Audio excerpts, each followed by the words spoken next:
Hey Barry, good morning. Morning. All right.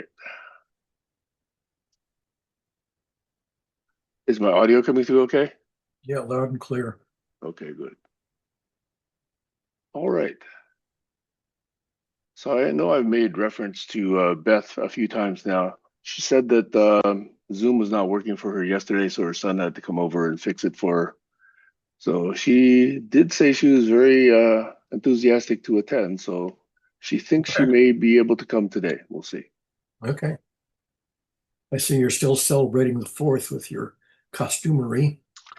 I would say, I would have worn it on the fourth. Actually, I did wear it on the fourth. No, wait, did I wear it on the fourth? I wore it on the third. I did not wear it on the fourth because I didn't go anywhere on the fourth, other than a local walk. And then yesterday on this session, it's kind of a minor protest, but I do love this country. I just think it's deplorable what has happened to it. You can love But the country and hate the government. yeah, specifically, the idiot in chief and his minions. Yeah. It's sad. It's grim, it's deplorable, it's sad, it's disheartening. Yeah. There's Eric.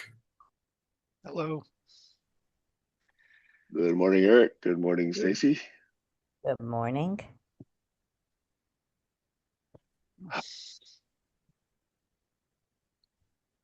Sam's wrapped in the flag. Yeah.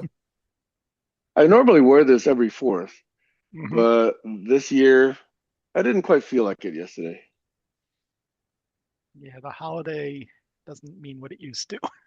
No, it's basically a memorial service. Oh, geez, a wasp just came into my.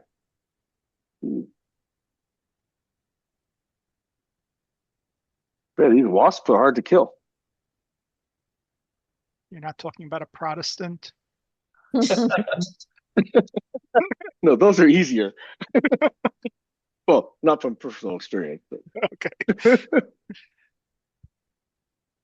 Yeah, the government's watching what we say here, so be careful. I don't know. I doubt the government understands anything that I write because nobody understands anything I write. I remember your derivatives. That's what that's what I found amazing. You're connecting math to emotions. Oh yeah. Well, that was probably my most important contribution um, overall because it's unique and it wasn't just doing a job that other could have done. If I didn't do it, it probably wouldn't have happened for, well, I'll say forever, but And that's the key, finding something in math that models something in the real world. yeah. Oh, and that reminds me, yesterday you weren't here yesterday. Yesterday I did something not as deep as that, but on this along the same lines. I made a quadrant model with two different axes. And first I wrote it up in chat, and then Sean and others said, make a diagram of it. So first I went to Gemini. Gemini couldn't do diagrams. So I went to Claude, and Claude did a very nice job of expanding on it and then putting it into a diagram, which I then posted on Facebook and elsewhere. Mhm. Great. But it was a riff on something Stacy had given a kind of a long, not say long-winded, but an extended rant. Was it a rant? I don't know if it was a rant, but whatever it was. And I was basically writing down some notes to sort of capture the essence of it, and then I just mapped it into a mathematical quadrant model. It was more than what she said, but it was inspired by what she said. And using Cartesian coordinates. Yeah, I mean, Yep. a lot of the work I've done is you take two different values, which are sort of independent, and if you plot them on a quadrant, then you can sort of get directions in which both values are achieved or not achieved, and so that putting creating a multidimensional space is a recurring technique that I've used to analyze Mhm. things and to structure them. which is a very mathematical thing to do, Sure. especially when it's not obvious that it's like space and time. That was a classical one. You put space on this axis and time on that axis, and that's a big deal in physics, Yeah, when I was in college, they had quadrants for everything right? in business school, trying Right. to explain economics and everything. And orthants, if you have three dimensions, you have orthants. And in my case, phase plane, where you had derivatives in the different first, second, or function, first and second derivative in a three-dimensional phase space, which Mhm. is, I mean, I don't know how often calculus courses include that. They really ought to put a phase space in a, say, freshman calculus. You would think it'd be a useful thing to do. Just multiple dimensions with math, just in Right. general, how to do that. It's useful. Yeah. Or in motion, you have yaw, pitch, and what's the other one? Roll. Well, Roll, yeah, roll, yaw, and pitch. You've got that's classical in air travel or space travel. One of the mathematical oh God, how do I say this? One of the things that I try to say that I think is so simple that it often gets overlooked is that I try to get people to think in terms of a circle as opposed to a square because I don't think people recognize that waves bend or time bends or water bends or I don't know what the words are to use, but I think we have to stop thinking in terms of rigid lines like a square and recognize the curves. Yep, yep.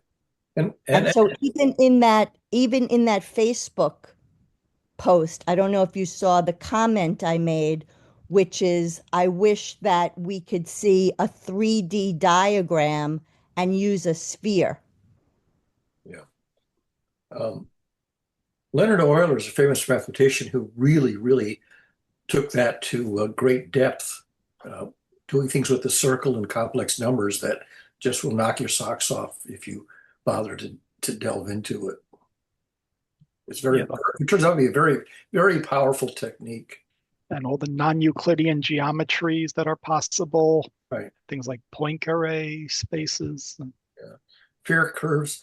When you design a ship hull, if you want what's called a fair curve, you take a piece of, say, wood that you can easily bend, and if you bend a piece of wood, it makes what's called a fair curve. It's a very nice, smooth curve. Doesn't have any kinks in it. Uh, Mhm.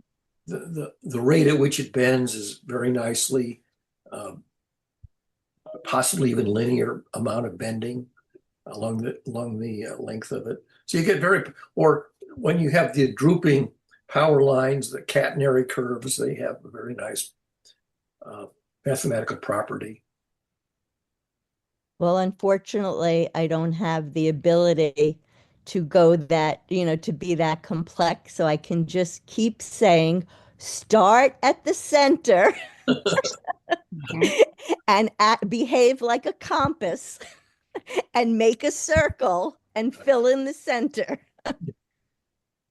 Well, there's that book Flatland, which was a two-dimensional world, and then the sequel was Sphereland, and they made that into a movie.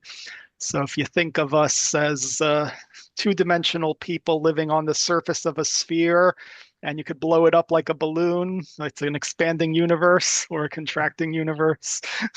Well, I'm a three-dimensional. Most Yeah, people have trouble thinking beyond three dimensions because your brain, you just don't have any experience in four-dimensional spaces, even though mathematically they're a very powerful construct. It's hard to get any intuition with them. right. But that gives you an analogy. If you think about living on the surface of a balloon, Right. well, maybe that we all are in a balloon in the fourth dimension and expanding universe. Everything is drifting apart. We're all drifting apart from each other. Help. We're schisming, polarizing, or whatever you want to call it. Yep. And then one day there'll be a big crunch, maybe. Well, or just slow heat death or whatever you want to call it. Yeah, Things but just, old soldiers never die, they just fade away. right. But while we're still alive, what can we do? Fade to black.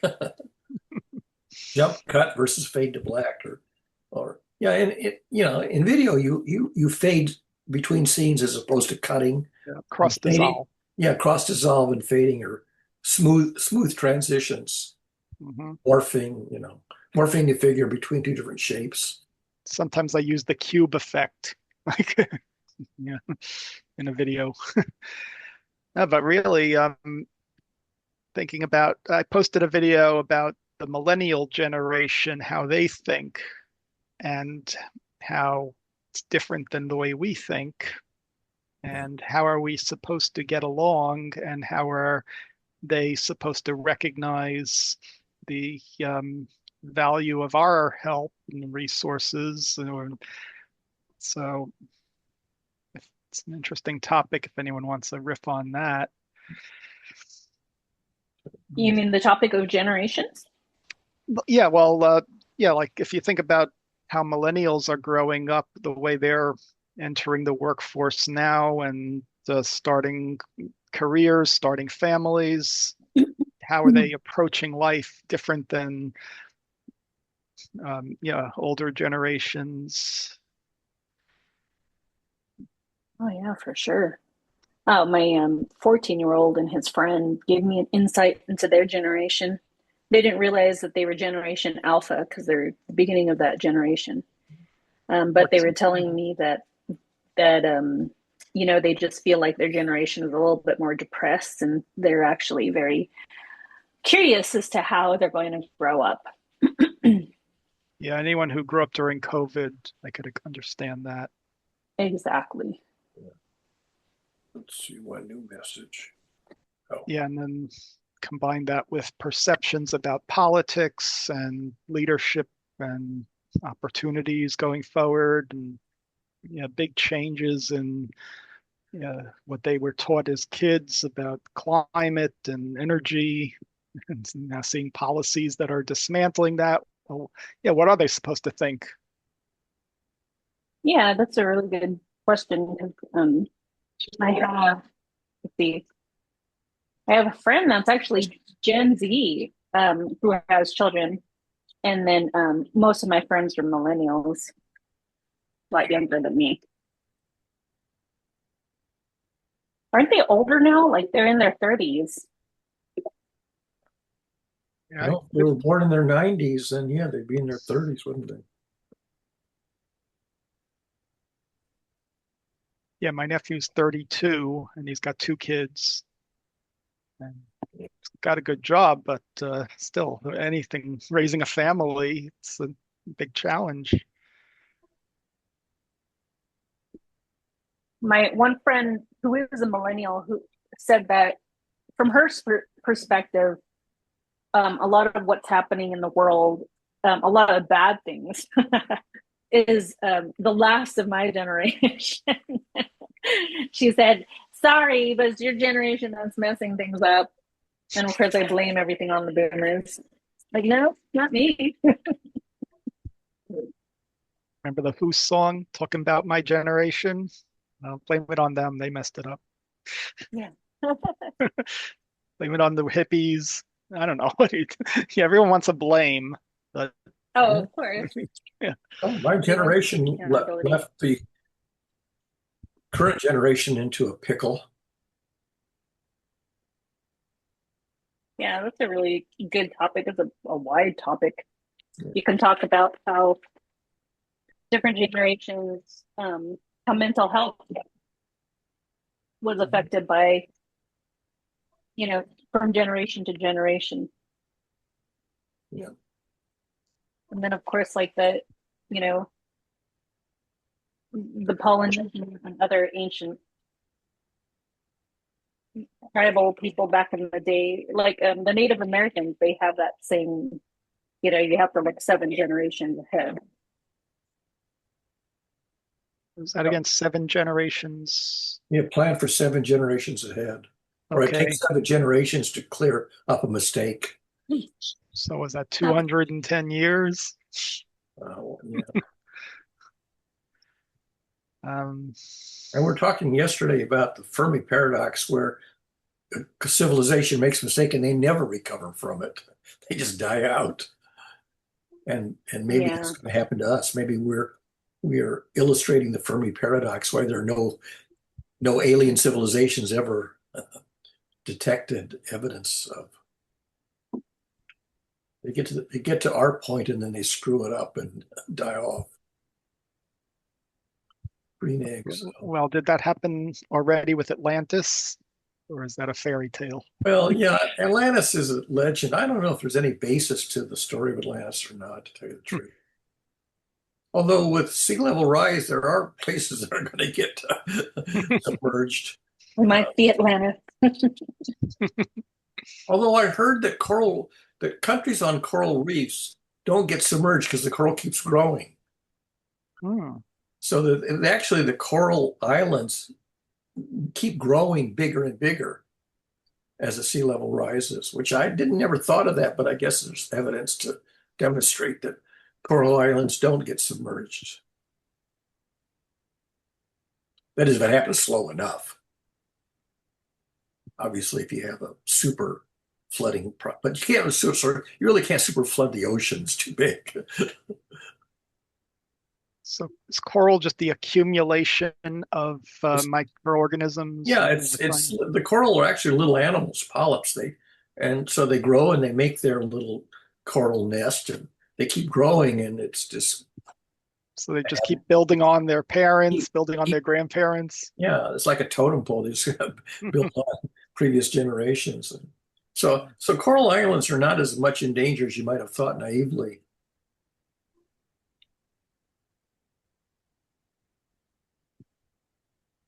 Well, do you know the story of Devil's Tower in Wyoming? I think it is.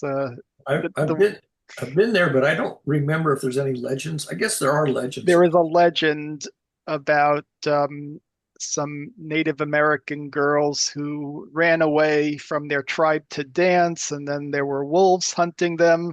So they prayed to the rock, "Rock, help us!" And then it just rose up into the air, and then they became the Pleiades. Oh, really? Okay, Yeah, yeah. I that's mean, fun. these stories are fascinating. It's I heard that amazing. on Cosmos. Yeah, it's amazing how people can make up stories that become legends and myths, and Hmm. oh, but they have no basis in fact. They're just imaginations running wild. Well, how do we know what we hold true isn't really a story or A imagination? lot of it is. We're not very good at weeding out the misconceptions. Hmm. I mean, even science has trouble weeding out misconceptions. A lot of misconceptions that persisted in science, a lot of them through the 20th century. Yep. The luminiferous ether, Yeah, one which of is them. kind of coming back a little bit. Yeah. Versions of it are coming back. Hmm. What is the And there's lumen? another one that the universe is actually rotating, which gives it some centrifugal force, and maybe that's why it's expanding. What And is the luminiscer? Yeah, what is the luminiferous ether? Whatever it is you said. stuff that basically, when you think of a wave, you think of the medium that the wave travels through, like air or water. And so the question was, what does light travel through? And they invented this thing called the ether, the Oh, luminiferous ether that light travels through. And then the Michelson-Morley experiment and Einstein overthrew that, says there isn't any.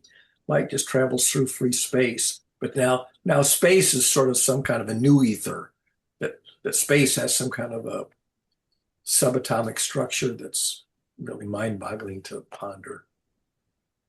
But at that time, there were mathematicians who built their career on calculations for the luminiferous ether. Right, exactly. And then what happens when it's overthrown? Uh-oh, what do I And do now? and that led but to the did the question, is the speed of gravity equal to the speed of light? And the answer is yes, but it was not obvious how to establish that either through measurement or through theory. well, wait a minute. Did the properties of the ether like change with climate and things like that? No.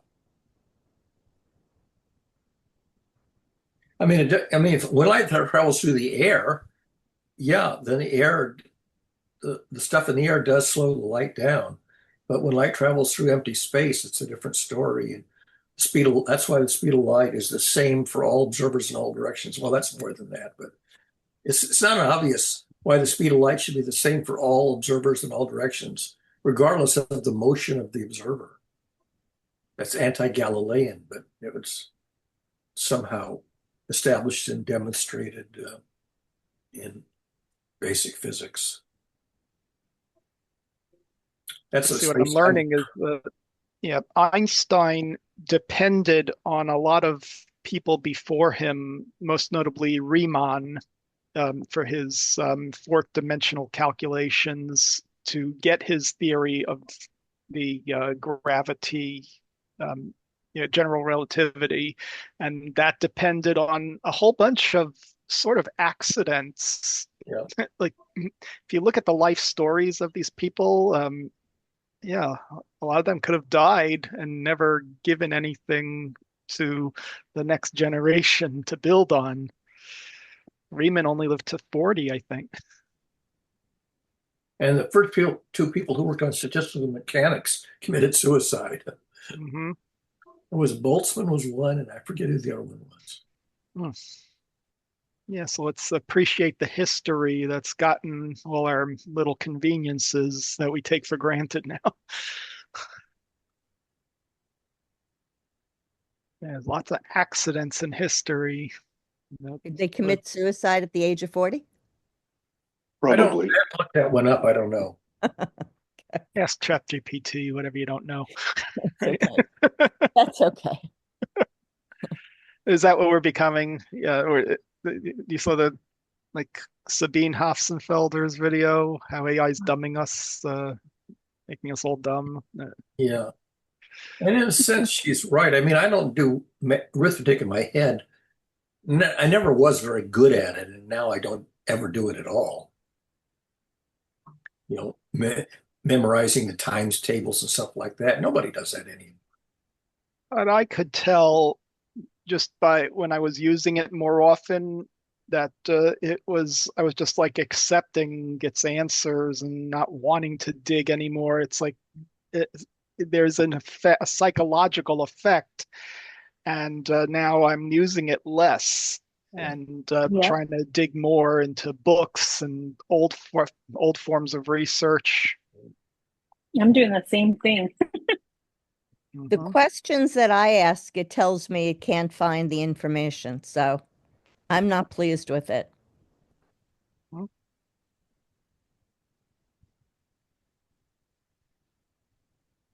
So is there going to be a backlash now?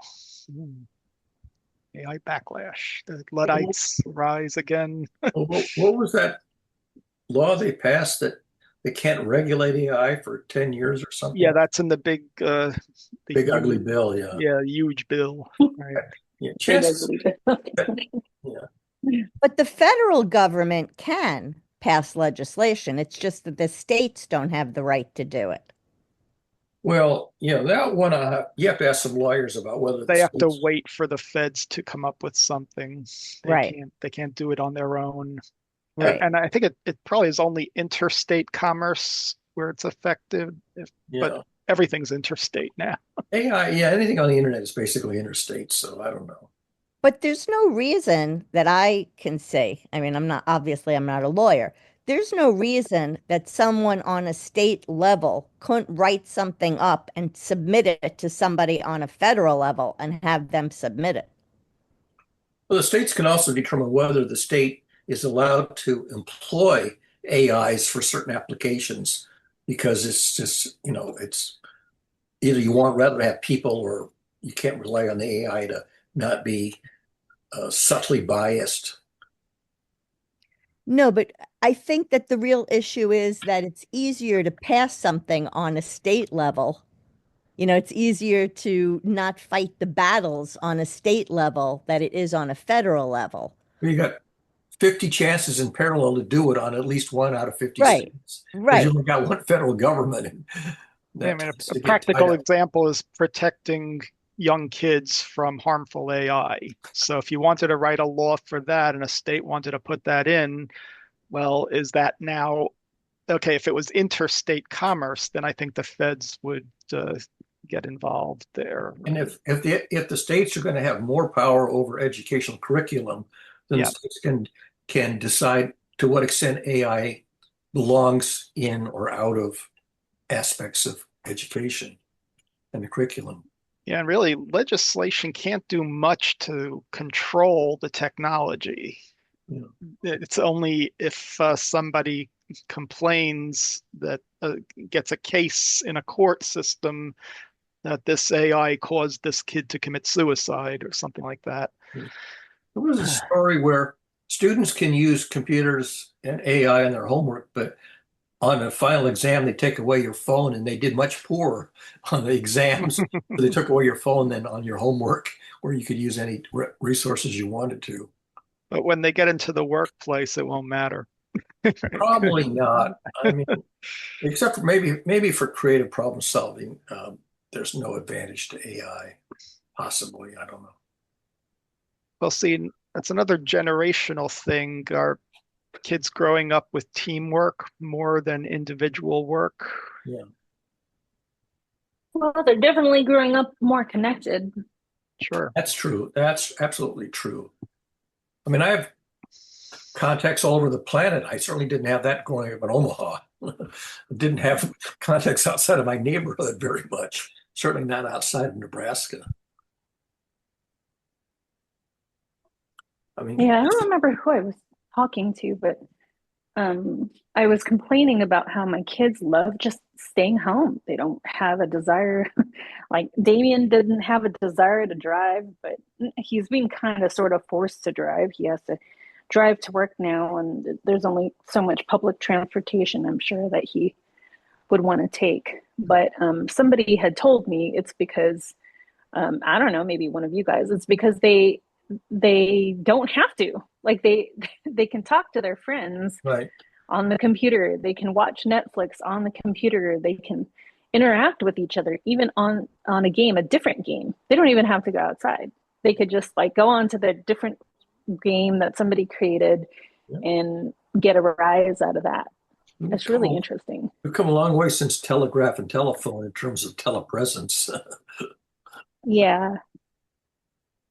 So I'm just trying to teach my kids like the to be aware of the dangers of it. You know, don't buy into anybody's weird trend. Like, who cares? It just like comes down to it too, is to just try to think for yourself, think logically, just try to get ahead of whatever. Like if anyways, I'm not going to even go towards that conversation of me lecturing my kids. So And what do they really listen to? Is how do you get your credibility across to, Well, to their what they're mind? listening to with the headphones, you don't know what they're listening to. It used to be that if they had the radio or the phonograph on, you knew what they were listening to, but now you don't. And when they get brain implants in the future, you'll have no idea what they're thinking. It's some coming. people need brain implants though. Yeah. Shortening of attention span, same So I'm sense. using AI as an augmented brain when I do word puzzles on, the internet and I get stuck, I go talk to Gemini or Claude and they're about on par with me on the heart. When I get stuck, they're about on par with me. Sometimes they get it, and sometimes they also get stuck.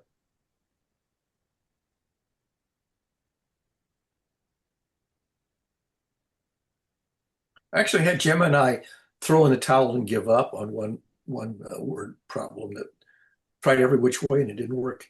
And I now think that maybe the web page had made a mistake and presented it wrong, or the code screwed up because it just didn't have an answer.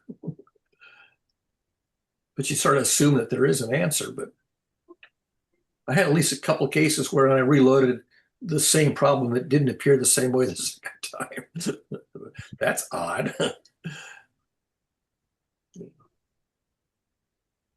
Yeah, people need to understand AI does things differently with language versus algorithms and the traditional programming. And rolling the dice. I mean, AI rolls the dice. So, Yep.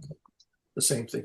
And probably a lot of software is going to be like that, where it's not identical two times in a row, but it'll be slight variations on a theme. It's like music, it's variations on a theme. Some are exactly the same twice. Maybe small differences, maybe, jazz and scat and ragtime and intentional perturbations. Now, what's interesting is there was backlash when electronic instruments started being used in the 70s or so. Yeah. The traditional, like the jazz community, certain people said, no way, use the string upright bass. And all that. Right. Yeah. Yeah, but people get entrenched. And so, yeah, how do people handle change when, how are we handling change, first of all? We're using paper money now. We don't handle change. It's actually true. I don't put coins in my pocket anymore. A lot of places don't accept cash anymore. Yeah. Although I think that's technically illegal. I think the wording on the money is a legal tender for all trade or something like that. You can't actually, although on the internet, of course, you have to use something other than money. You've got to Well, use there are stores where they won't they'll take money. accept cash, and or these certain terminals on the grocery store. Oh, where you have to use a card. Yeah. Yeah, you have to use a card, right? My mother told me yesterday that she never learned how to pump gas. She drives to Jersey to get it. That's right. Yeah. I tried doing that for like a month when they first stopped pumping gas in New York. I tried just like playing dumb, like, oh, I don't know how to do this. Can you help me? And then I had to learn. Actually, pumping gas is pretty easy these days. I mean, nothing terribly complicated about it. I still try to drive to Jersey when I can.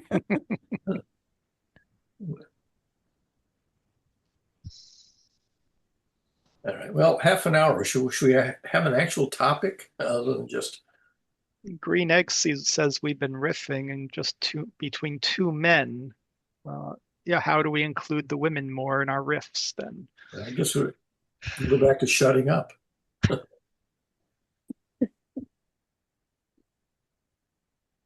thought we had some good conversation going earlier. Do we have a topic? No.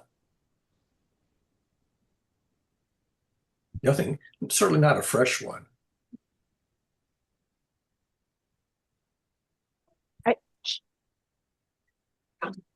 Go ahead, Kayla. Oh no, my dog is he's arguing with the next door neighbor's dog. Hey, stop. Okay, put that through a language model. I want to know what the dogs are saying. Yeah. That's a good thing for AI decoding mammal Hey, speak, but no. Yep. whale speak or whatever. Yeah, the whale is an interesting topic. There's a good chance that they'll develop a way to decode animal communication signals. Did you guys see I don't know if you guys watch any television, but there's a documentary about a woman named Ocean Ramsey who swims with sharks. Anybody see that? No, I haven't seen it. I saw a short part of it. Yeah, she's this woman from Hawaii. She's not Hawaiian. In fact, she reminds me of a mermaid. She's absolutely gorgeous, but she has learned to breathe or has learned to hold her breath for over 6 minutes. Wow. So that she can interact with the sharks, a lot more an organic, platonic sense, if you will. Yeah. But she has done some research and has made aware that we kill over 1 million sharks a year for their fins, for sporting purposes, and it's really interesting how she said that there's just something ancient and primal about their movements, about them, and they've approached her, they've lunged at her, but she has seemed to be able to get them to not bite her. So I just found that really fascinating how she just describes the sharks and the way they communicate with each other, their differences. You know, it's almost this unseen force. And I love how she used ancient. It's like there's an ancient energy about them because they Yeah. obviously, yeah. So she said there's so much we don't know, you know, about our ocean and Yeah. about communication. Yeah.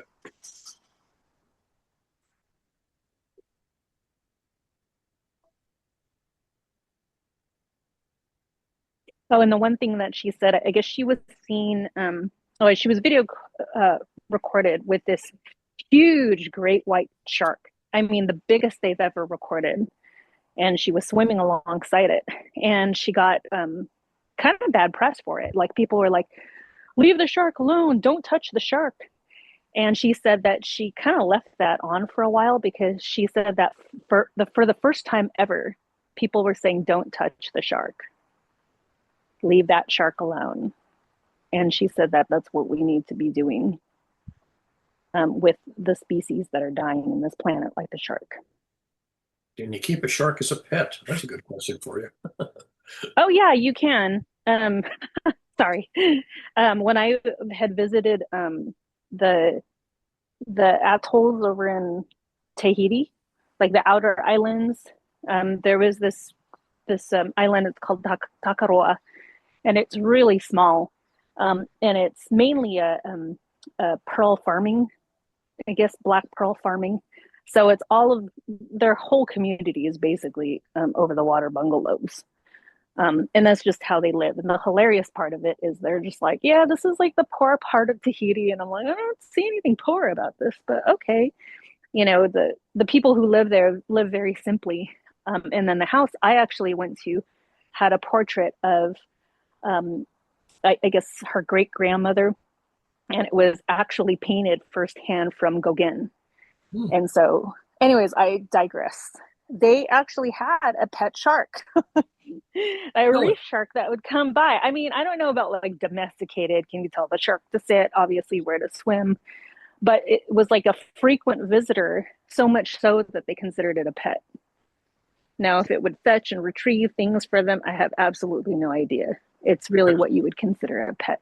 But they They're- did keep reef sharks as pets. I heard you can keep a skunk as a pet. Skunks are so cute. And they're cute, I'm told.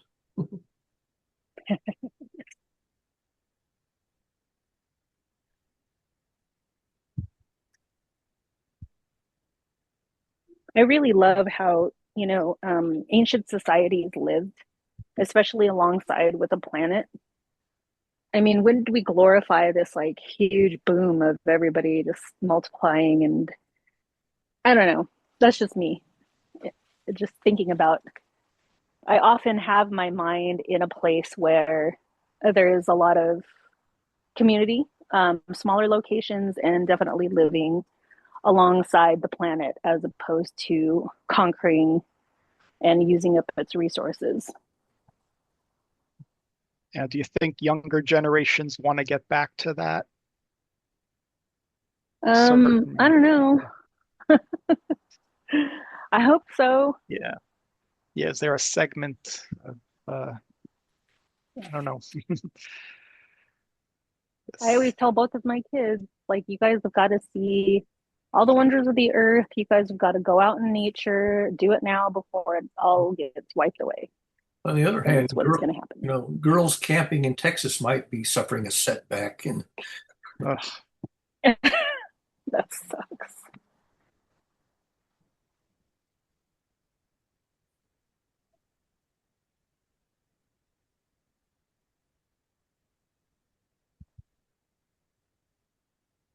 Sam is raising his hand. Green eggs and Sam. That's what I figured. Go ahead, Sam. I'm wondering how to say this because I don't know how to say it so it comes across as a positive contribution.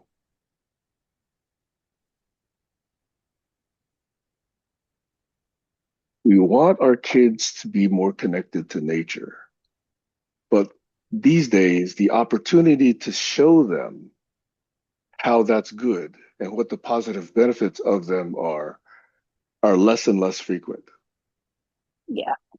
You know, we think that helping our kids become familiar with the new helps them in their future. So I'm one of the people that probably committed. You hear that commotion? No. Oh, okay. That was a cat making a lot of noise. Anyway, that we think that having our kids well prepared for the future gives them an advantage. So I'll talk about Nick as an example. When Nick was 2, Apple and IBM were making these little Power Mac based computers. And I get a lot of pushback on this one, but I had a machine that I was using, and I let Nick use it at 2 years old. So I don't know if any of you had kids in that time frame, but he grew up with little programs and games like Putt Putt. His very first game was Putt Putt Goes to the Moon, you know. And because he's been familiar with keyboards and screens his almost entire life since he was 2 years old, he knows certain idioms about how to work with computer games and how UI works and how these game controllers work that I never learned. You see these game controllers you hold in your 2 hands? Yep. Yeah. I never Mhm. learned all the 58 or 2,000 other combinations of things, that you can do to make somebody kick or somebody spin or somebody do a somersault. I don't know any of that. So I don't know any of those skills. On the other hand, because he learned all this stuff, the advantage that I was hoping that would give him, I think, has taken place because he's now doing way better financially than I am working at Netflix. Sorry, Facebook. He's now in year 6, year 5, somewhere on there. So that's a pretty key juncture in these high tech companies. His stock has gone through the roof, and Setup mode. Follow the instructions in your device's companion app. did you guys hear that? Yeah. Time to take your medicine? Is that Amazon or whatever? Something's in setup mode. So anyway, I've gotten a lot of pushback and criticism that I exposed Nick too early to computers. Nah. I didn't No. take him on as many nature walks because we lived in the urban Bay Area. It's very, you got to even drive to get to a park. That's why, one time when I actually was able, I actually decided to buy this house that was only quarter mile from a very small 10-acre local park. But even that park being only, let's say, 5 minutes away was a huge impact on our lives. That's where I went to go to Tai Chi. That's where, people congregated. There's a little flower garden there. There's a kids' playground there. There's tennis courts there. But that's also why I decided to move to the Northwest. Because here I can really be in nature and I really don't care who shares it with me. I just need it now for myself. So it's a long roundabout way of saying, you want to be staying connected to nature and quote unquote the past, but you also want to be giving your kids kind of this connection to the future. Like, for example, kids growing up these days, I would teach them how to use AI. But those skills and how you communicate very specifically with AI, those are actually skills that work with people as well. People may not see it that way, but they do. Anyway, so that's the perspective which I want to put on this, past versus nature versus future versus technology. So you can think of that then as a 2 by 2 matrix. And I'll say more about that after I shut up. Over. The AI chats are very personable, very sociable. Um, they're not snarky. They have a very nice, genteel personality compared to most people. Some are beginning to develop senses of humor, by the way. Oh yeah, I mean they they express emotional states that they probably don't actually have, but they're very, very convincing. It's as if you're talking to a real person in terms of their expressing surprise or concern or frustration or whatever. They really, really emulate, characters in a drama. Go ahead, Sam. I was just curious whether anybody else had feedback on that little story with Nick. I do. By the way, I can't see you guys because I'm watering plants right now. So if somebody has their hand up, go ahead. Nobody has their Nobody, hand. nobody does. Okay. Well, I think it's up to the individual, really, and how they want to parent. Clearly technology and all these advances, I'm for it. I don't know if that's obvious or not. I'm just more of a nature girl. Um, when it comes to parenting, I try my best to expose them to everything. Damien would rather hang out in the city. And what I do is on holidays, I take him, to Yosemite or different places. Max has a little bit more of a natural curiosity where I let him go and, skate by himself. And I find him hanging out at the rocks or hanging out, at the parks or something. It's how can we live with both of that? Now, in the Polynesian community, they use that to their advantage. You can even see so in the household. The grandma or the grandparents raise the children, and the parents go to work, and provide for everybody, and the generation kind of recycles itself. Then you utilize what you learned in the past towards the future, towards the present. I was blessed to hang out with a family that actually was very progressive when it came to cultural arts. And so while everybody was shitting on their ideals, they actually didn't care what people said, and they just did what they felt is best. And now they're pretty big in the Polynesian community and have been invited in to the making of Moana, and other big projects around here. So, I would agree with you, Sam. I don't think it's a bad thing to introduce, you know, technology to a toddler at 2 years old. What I do think is bad is to just make that, their babysitter. I think that's kind of bad. But at the same time, like, who am I to say? I gave my kids, iPad time and iPhone time when I wanted to go out and enjoy a nice dinner, and no one could watch them. So that's my comment about the whole thing.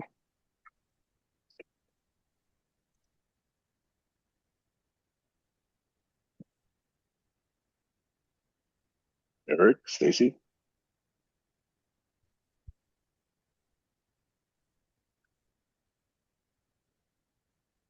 If not, I'll go on to a related thought. Go on. Earlier, very early in this session, I remember Jerry talking about characterizing things on a 2x2 matrix. And I thought it curious, Stacy, that you mentioned that you'd rather see that in a circle. And I was wondering what you meant, because by contrasting things in a matrix 2x2, that's the most simplest possible way of seeing things multidimensionally, going from one dimension to two dimensions. And having two values on each is the simplest way to do any kind of a comparison. So a 2x2 is the simplest form of doing multi-dimensional analysis or multi-dimensional comparison. And whether you draw it as, two, lines depicting a square, or whether you draw it as a circle and then cutting it, into little pie shapes, is, for the purposes of that analysis, equivalent. Now, I understand there's an aesthetic difference there, but it doesn't really change the way that analysis happens. So I was just wondering if that was what you were meaning, or were you meaning something else? Over. I didn't say a circle. I actually said a sphere. And what I mean is that I think that, like, I want, yeah, um, I want to, I don't know how to explain it.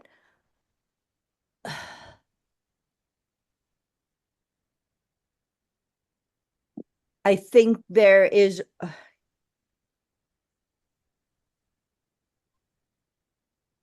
Eric, can you help me out on this at all? Be, Well, be, I'm wondering, like, are you peeling an orange and seeing like a peel, different I'm peels? looking at, so imagine looking at the earth Hmm. and looking at the layers of the earth. Okay. Yeah. So it's, yeah, So when I'm more, looking at the two axes that he's talking about, I don't see them flat. I don't, okay. Yeah. You see, different layers. So, like, if you think about a cross section, like you might see at a mountain, you see different layers of civilizations. You want to see more depth. yes. And so I guess I see an interaction between the two. So I see an effect between the 2 points on each other. Mhm. And so if it were three-dimensional, I would be able to see the relationship between the 2 points on each other because there is a relationship on the 2 points to each other. Does that make any sense? You're thinking the third dimension would show that relationship somehow. Correct. Okay. Because by itself, so if you just have a value for apathy, let's say, Mhm. by itself, it is what it is. But now, if you chart something else, it moderates how that apathy shows itself. It's hard for me to Yeah. explain what I'm trying to say. Okay. Now, like, say it was a line with an arrow and a description on the arrow. Would that help you explain something? Let's say you kept in two dimensions, but you used like um, a diagram with more labeling. No, because it still needs the 3 points. You want to see, where you are on a spectrum of each point and how, different effects can lead you in different paths. It needs a closed loop. Hmm. Yeah, so there's an action and reaction. Correct. Yeah, could have two arrows. Okay, so I see what you're trying to do there with showing both effects. So I started reading Donella Meadows' systems thinking book and Hmm. just getting into it. She talks about diagrams and um, sources, sinks, and flows. So it's the first time I'm really trying to get into this. Yeah, Sam, just to, did that make sense to you? What I just said? Yes. May I also comment on that? Sure. Because that's now going beyond the two by two. So I definitely see the utility of going beyond the two by two. But you can see that when you're trying to do these, as Eric mentions, three-dimensional, or you mentioned three-dimensional, or spherical, or multi-layer, or spectrums of values, all of that can be composed by these two by two. Now, that might not be entirely intuitive, but it is true. So yes, you do want to see something more complex. You do want to see something more curved. You do want to see something more multidimensional. But all of those can be constructed from these two by twos. And I can go into some of that if you like. Just like anything in geometry, anything in space can be built up of triangles. Okay, so almost any model can be based on little comparisons of little 2 by 2 contrapositions. Okay, so that's what I wanted to say is that yes, I understand you want to see these more complex relationships, but that's why I say the simplest form of multi-dimensional analysis is the 2 by 2, and you build from there over. So I would say that that makes sense if it's in a book or a paper that you'd have to show snapshots of the 2 by 2s. But if you use video, you can show that third dimension, this changes over time. So, and if we have holograms one day, yeah, you could have 3 dimensions changing over time. So I'm Yeah, hoping we get better transforms are great. visualization. Transforms are great for letting you get that visualization, which is that more intuitive understanding of these phenomena. Okay. But you Yep. can also see the transformation going from a 2 by 2 and plotting something in one quadrant. And as you say, Eric, drawing a vector or arrow from one to another. Let's say from apathy to engagement. Okay. You can actually draw that and then characterize how that changes on this dimension, how that changes on that dimension, and you can then start describing these relationships, which again can be expressed mathematically.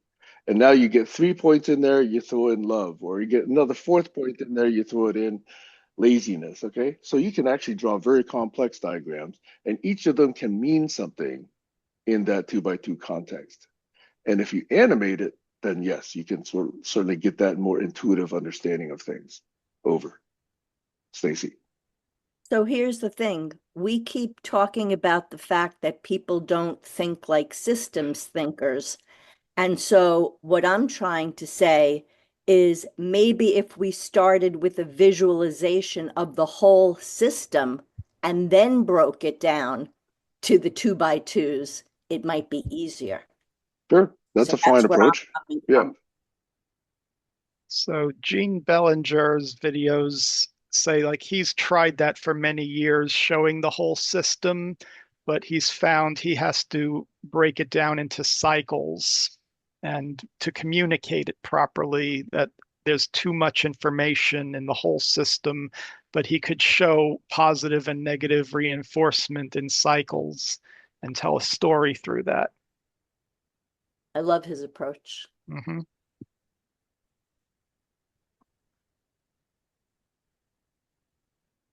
Barry, are you still there?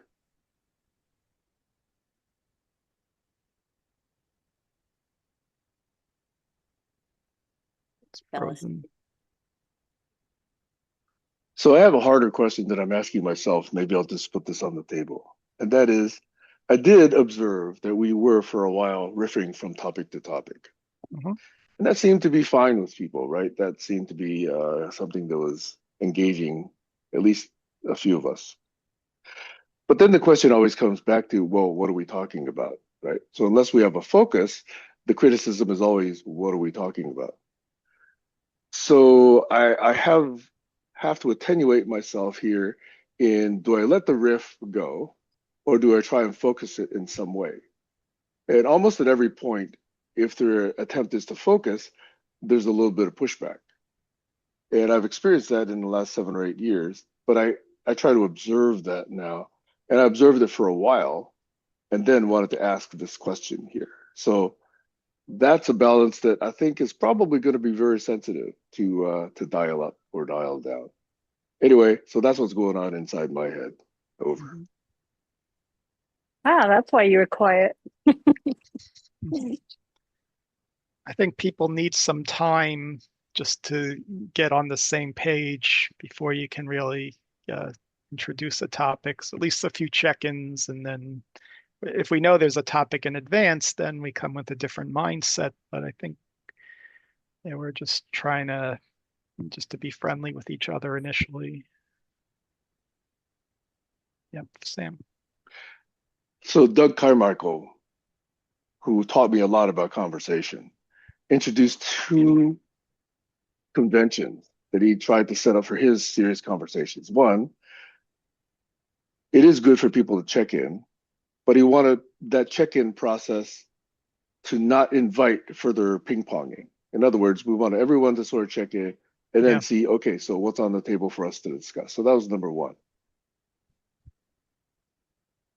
I forget what number two was. I'll bring it up later on. Anyway, Mhm. so he was definitely sensitive to this topic. Oh, yeah, here. I remember what number two was. Yesterday, I did say, hey, let's park something for future conversation. Do anybody remember what I tried to say? Hey, let's park this. This is during I Sean's. remember when you I remember when you said that. I just don't Yep. remember what the topic was. Ah, But I did okay. remember when you said that. Yeah. Yeah. So I have a whole stack of these things that's always been available for consultation whenever we hit a lull in the conversation. But specifically yesterday, I did say, hmm. And it was actually something that someone else brought up. I think it was Barry or Sean. And then I said, yeah, that would be a good topic for our next conversation because it would just be too much to go into today, meaning yesterday. Okay. Yeah. So I I just, remember that. yeah. So I do have one. I just didn't want to pull everybody into it before everybody felt that, they had a chance to check in. Or it looks like Barry has checked out. Could be his internet, but how would we know for Because the sure? background of his background is still animated. Oh, here, Yeah, yeah. there he is. Okay, Yeah. he raised his head. Thank God. Yes. Right. Yeah. Hmm. I personally appreciate focus. I appreciate the topics. I personally mostly do not like to riff to or ping pong. Um, but at the same time, I mean, I've been in this space for a couple of years now, well, since what, 2021 or even 2020, I want to say. So I consider you guys my friends. So usually when a group of friends get together, they riff, but I do appreciate the topic of focus, and maybe a suggestion, take it or leave it, is Hmm. before each session, maybe you can put something in the chat or put something on, Hmm. put a post and say today's topic is going to be about this. Right. By the way, I mentioned Doug Carmichael. What Yeah. Doug was allowing everyone to do in their short, he liked people to keep it to 1 or 2 minutes, one ideally, because those sessions typically drew about 12 to 15 people. So if you take 2 minutes to do that, all of a sudden half an hour is gone. Okay. So anyway, what he was saying was, number one, what's on your mind? What's affecting your energy? What's affecting your state? And then two, what do you feel will be worthy of a conversation? That was the way he would wanted people to check in. And I haven't been asking the second question so much. And I haven't been asking people to not riff and ping pong. But I think, if we were to learn from Doug, this is what Doug would advise, I believe. Over. Now, I think the topic of generations emerged from our initial dialogue. It was a bit technical at first, but then that came out of it. And I think it's an important topic that I don't think we got to any conclusions, but we were all talking about our experiences with generations and see what's I'm dealing with now is the older generation with my parents in their 90s. Now they're in assisted living, and my role in these remaining years, because I have a very different role now. Not they're not taking care of me. I'm taking care of them however I can. They're getting the help they need day by day, but I'll be visiting them next week, getting groceries and helping them a little bit around the house, so whatever that is. That's a very different role for my brother and me. My brother's dealing with a lot more of it now. Uh, yeah, he's arranging all the services they need, and yep. So like there are things out there that help like get things delivered and all that, but still the human interaction, they get the people caring, helping, but psychologically they need that that human connection. It's an adjustment. Imagine you're in your 90s and you've just moved, and you know some people from who moved there previously, but still it's uprooting, and it's like, and then their physical issues, not being able to do what they used to. It's gotten me really reflecting a lot. Yeah, I'm kind of in the same boat as you. I've got a dad that is, um, yeah, he's not doing too good health wise. I've been reflecting a lot about that too.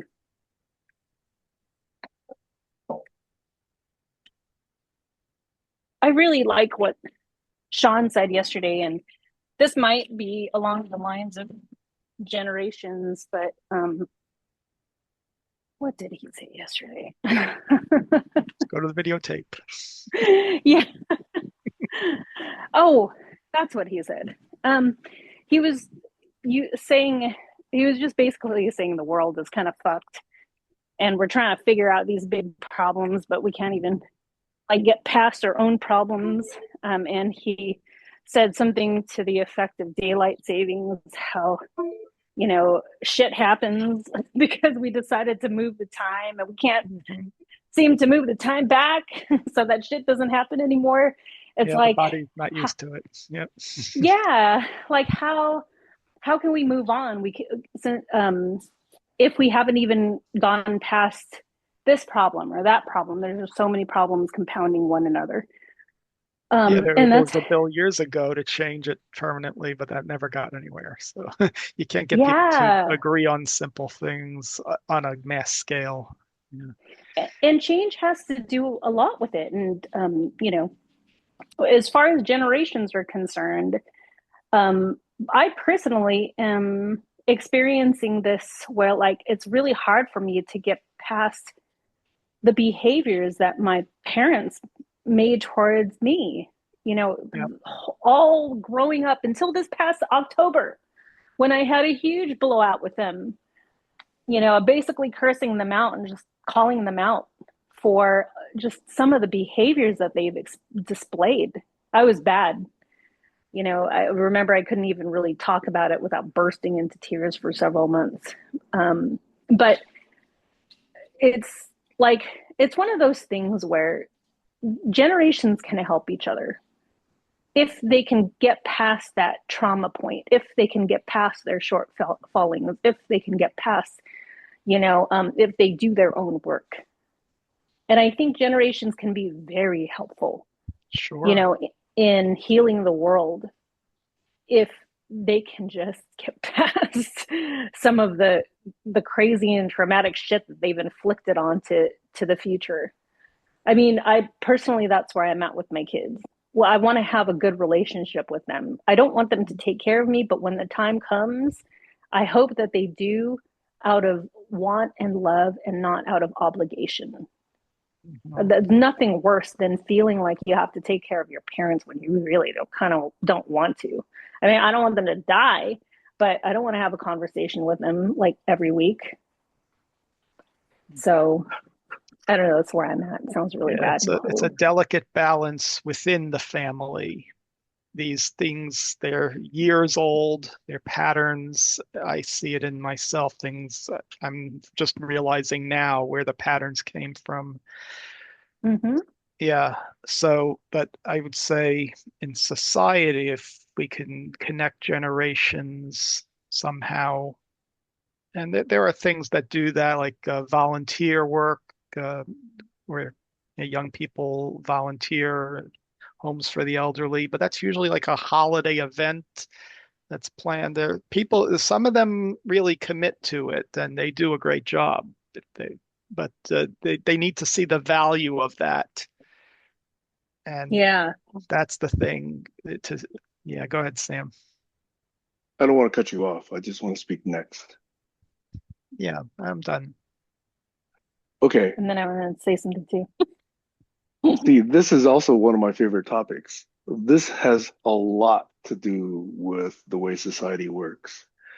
And not only is it just the multi-generational thing, because what happens when you actually retain the multi-generational culture, like, okay, specifically my kids, me, and then my parents, okay, is it's not just vertically um, interactive, it's horizontally, because my parents grew up with their neighbors, so they know some people at, their circle of contacts. I have some, my kids have some. And in a small village, it's not just one single family in a big house, right? It's just, the neighborhood, and you go up and down the streets, hi auntie, hi grandma, hi whatever, and they're not really blood related, but you treat them as family. We lose that today because we're so atomic. The evolution of the atomic family, where hey, I got to go out and do things on my own, I have to strike out, or the opposite. Parents say, hey, you're 18 now, go make your life. I'm no longer responsible for you. What? Which, by the way, I never heard of that until somebody said that to me in the U.S. It might happen in the Asian cultures, but I never saw it myself. Okay. Right. So what happens is you get this vertical longitudinal connections where, let's say, parents who are too busy, now the kids get a lot of interaction with their grandparents. I myself for several years was raised by my grandparents because my dad was in the US, my mom was in Taipei, going through medical school. So I was from almost age 1 to about age 4 raised by my grandparents. And my grandfather ran a hospital and he was influential in the community. So there's a bunch of pictures, black and white, very old, pictures of him and, various councils or meetings or whatever. And then there's this, tiny little kid sitting, barely reaching his knee. That was me. Okay. That we miss today because everybody is so separated, so fragmented, except for people who never move, who stay in the same neighborhood generation after generation. But that's rarer. That's much rarer here, I think, in the US. So that phenomena is missing. And I think what comes out of that missing piece is we don't have a deep appreciation of we so much as we have this deep appreciation of I. We worship I. We give a passing nod to we. That's it. In Asian cultures, and I am very biased, it's flipped backwards. If you personally have to sacrifice for the we, that's just assumed. By the way, who remembers the Spock movie that was trying to teach us this? Remember Spock? He sacrificed himself for the Oh crew. yeah, number three. Yep. And yet that's not reflected in today's society. Not widely. Mhm. The So needs it's of the kind of many outweigh the needs of the outweigh the few needs or of the the. one. That's right. Yeah. That's right. Okay. So anyway, I just wanted to riff on that particular theme because this multi-generational one is a key one that affects the way we build our future society. And by the way, if you're acting stupid, your parents are just knock you on your head, or your grandparents are knock you on the head and say, that's stupid. We don't have that today. Okay. I think it's different. We'll let Kayla But talk. Kayla's got her hand up. Uh, Hand up. Yeah. yeah, let Kayla go. Yeah. Yeah, I agree with you, Sam. That's that's my whole thing. I talk about that ever since I started coming to the GCC. But um, another thing that I want to say is we give a lot of value on the youth, so much on the youth. And okay, I'm not saying any of this thing is bad or we should have like that more value, you know, but there's so much value on the youth and their brains that there's not very much value on our grandparents and their Yes. times. Yes. And that's Yes. where there's all of this.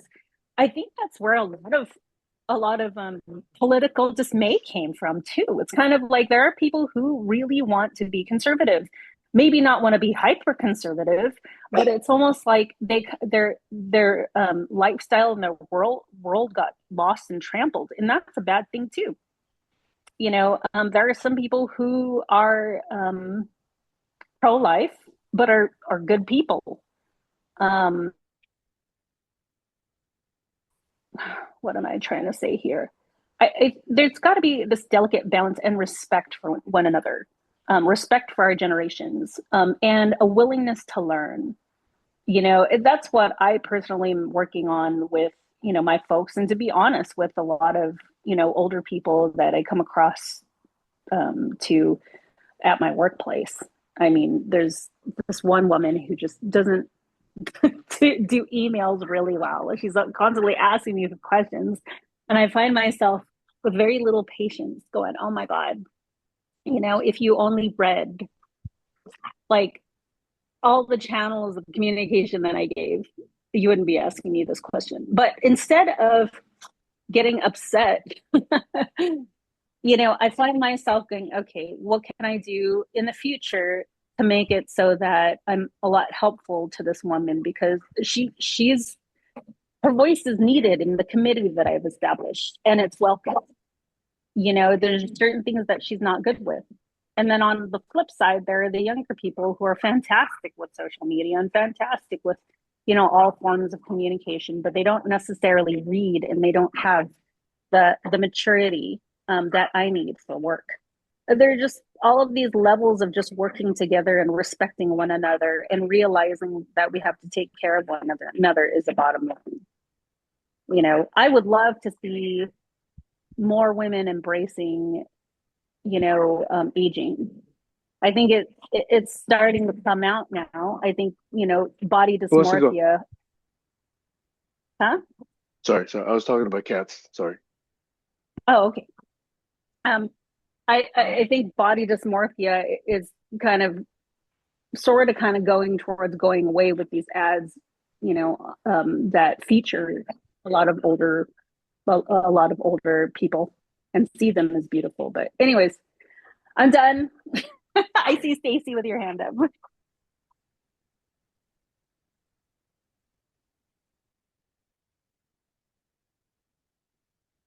Stacy, you there? I forgot that I was muted. So I was really blessed to be raised in a two-parent home, and I got to spend summers with my grandparents. But I just want to say that more than 17 million people were raised in forced foster care. And that's not even counting people that were raised in single family homes, people whose parents died, and that trajectory is only going to get worse with deportations and everything else that's going on.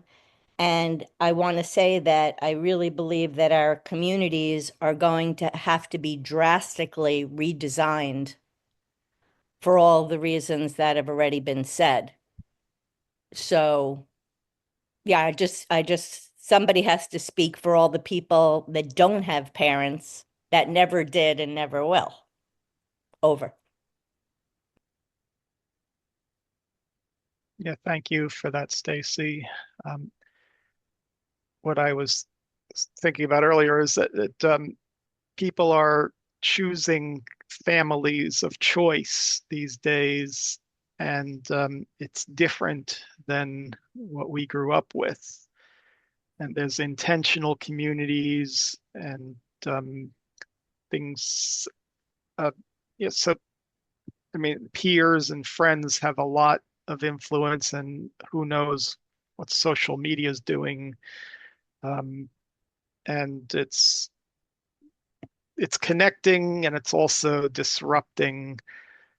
And this millennial generation, they look to disrupt existing systems, and they it's a different mindset, very personalized.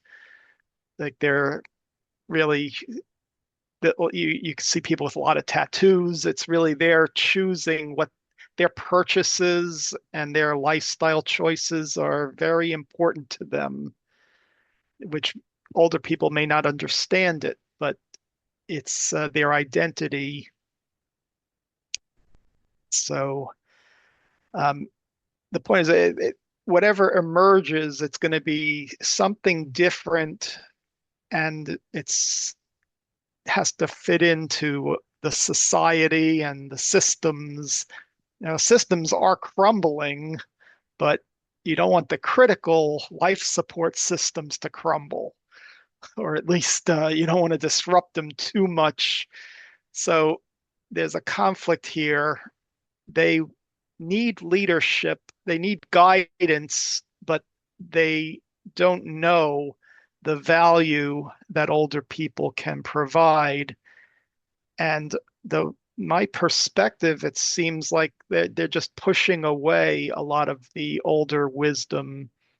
They have a lot of responsibility. They have to figure it out themselves, but they don't know how to ask for help, I think. And the older generations need to learn how to provide help in the right way that doesn't alienate the younger generations. I don't have the answers, but I'm just reiterating things that I learned from videos I watch and when I posted on Facebook.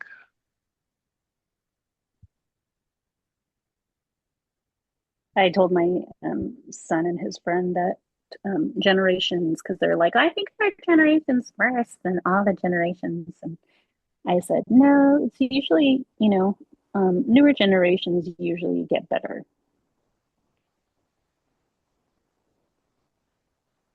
The opportunities are out there if they want to make things better. Plenty of things Yeah. that could be improved.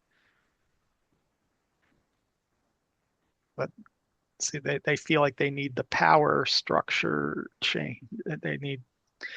So they're trying to disrupt the existing structures which don't work for them. That's the I mean, that's conflict a they're good thing, seeing. right? Well, it depends how too much disruption. Yeah, how much can you give them enough leeway? It's like when I was working, I try to let people make mistakes and learn from them, but making sure they didn't make mistakes that would really throw things in a mess. I made my share of messes too over the years. I had to learn from experience a lot. When I was learning about Polynesian dance as a whole, and I was learning about hula kahiko, and I was learning about the Sasa, Samoan, and Tongan and Ori Tahiti and everything. What was beautiful about Ori Tahiti and what attracted to me most about that culture was the fact that it was okay with change. They had just standardized their steps in 2018 because there was too much change that nobody could really catch up with that, but they were okay with it. They embraced the change. They saw something new and inventive as something that was like, oh, wow, that's fantastic. And there was a time, or a decade or so where a lot of people from Hawaii were kind of sort of trying to do that and getting backlash for that change. It's like, well, that's not what your ancestors would have wanted. That's not what, it's all about. In my opinion, I saw that as kind of like what you're describing, Eric, is the millennials kind of disrupting things, to make it work for them, because competition wouldn't be competition without a little bit of the edge, right? There's only so much that you can do to perfect something that's been so ancient. So the family that I was associated heavily with embraced those changes, and I'm so glad that they did, because it gave us, our group, one more step ahead of everybody else. And to this day, they're still evolving. That's great. Yes, Sam. Go ahead. So if I look at the spiritual traditions, you would say, or schools of thought, on that particular key differentiator, which is do they or do they not embrace change, I can only see one that embraces change. Do you see any?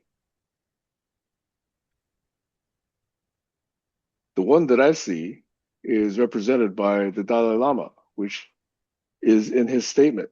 If science shows that Buddhism must change, Buddhism must change. Mhm. I don't see any other leader of any other spiritual school, religion, church, practice, whatever, saying something like that. Although, I don't know, maybe Francis came close. He was a PhD in chemistry, but he didn't quite say that. Do you know of any others that do this? I think they just split off into different denominations and different ways of practicing. Sure, but then the leaders of those say, oh, this is the way, you cannot change from this. It's not embracing change, though. Well, it It's depends. pushing away change. Maybe some of the more reform ones, they will. It may take time, but like I know that for Jews, it was issues of women's rights in services, and then there was the issue of gay people. Those were big challenges, and certain it split according to the denominations of how those practices were instituted.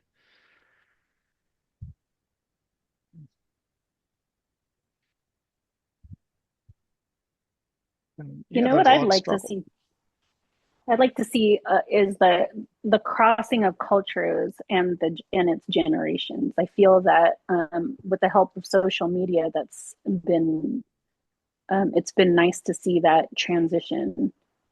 Um, you know, again, growing up in my 20s and being free to wear what I was wearing when I was dancing was the most liberating thing in the world. And if you look back at that culture and that history, it wasn't something that was, disgusting, or it wasn't something that was perverted. It wasn't like the perversion of certain cultures they see it. And it's been really nice to have that conversation where it's kind of like, well, that's what they've done back in the day. If you guys want to reference shit they do back in the day. Um, and I had an opportunity to, um, use that in conversation. In one of the events that I had worked at, we had hired Brazilian dancers, and we had two extremely conservative people come to our event. And they got kind of upset about, well, I didn't think I liked the Brazilian dancers. I felt like it was cheap. And I'm like, cheap? That's their culture. And one of the conservative people was very cultural. Oh, it's my culture, my culture. Everything was about like the culture. And I said, well, that's their culture.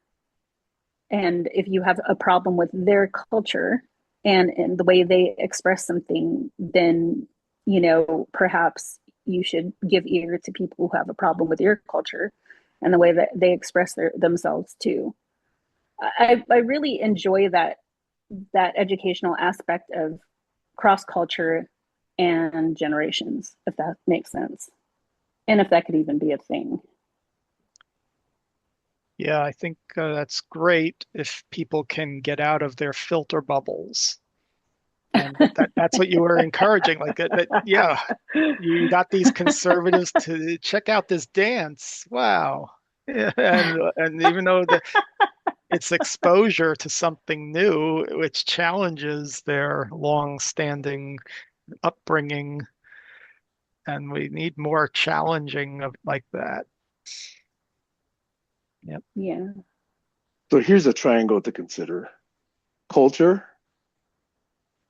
truth, values. I think understanding culture is extremely valuable from a contextual, historical, influential sense. But I don't think it should be taken as necessarily true. And where that shows up is in the values. So if the values promulgate a certain practice, which let's say harms maybe not them, but maybe someone else, then that value to me is worth questioning. And what it's really trying to promulgate is worth questioning. And then what the culture holds as true is also worth studying. So I think that's a very interesting triangle I just want to put on the table. Culture, truth, and values. I think what's important to realize is that for individuals, values change over time. Like a teenager, Mm-hmm.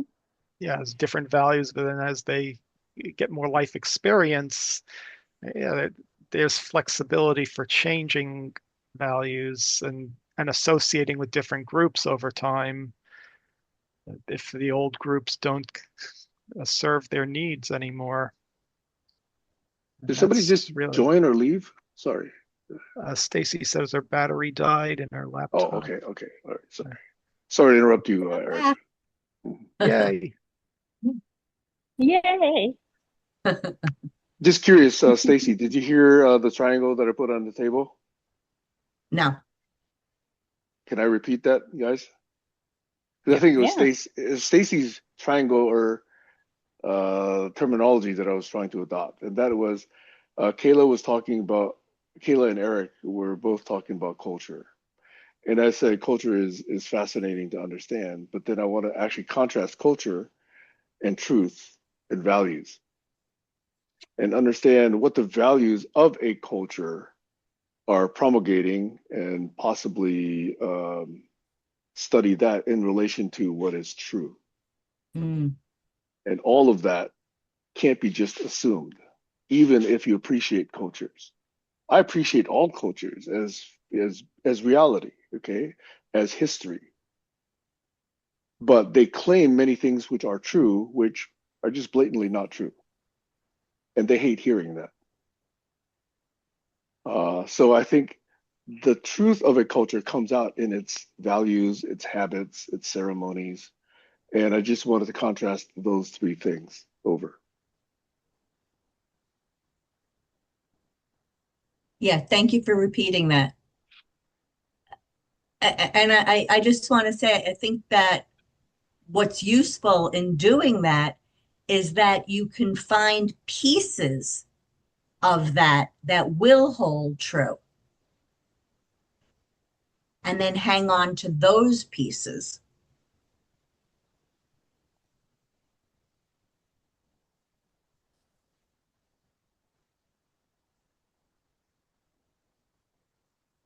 Okay, let me throw in a fourth word: useful. Okay, because Yeah, there are ceremonies and habits which are useful, which could be based on quote unquote truths that are just completely ungrounded. And I think that's also worth looking at. And that, in fact, by the way, is the reason I call this a study group.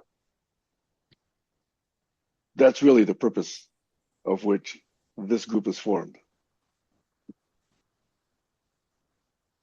Over.